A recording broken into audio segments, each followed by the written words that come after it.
বড় কষ্ট লাগে।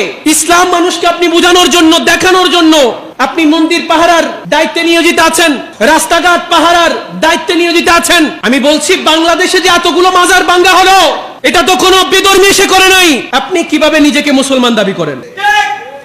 এই সমস্ত কাজ যারা করে তারা আর যাই হোক মুসলমান হতে পারে। মনে রাখবেন, মাজারওয়ালারা না আসলে এই দেশের দ্বীন ইসলাম কায়েম হতো না।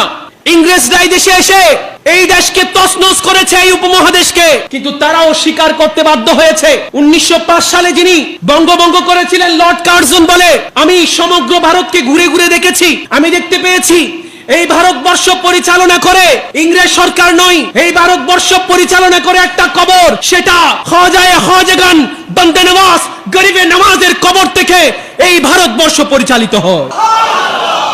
আপনি যখন ওইখানে হাত দিবেন, মনে রাখবেন কেউ পা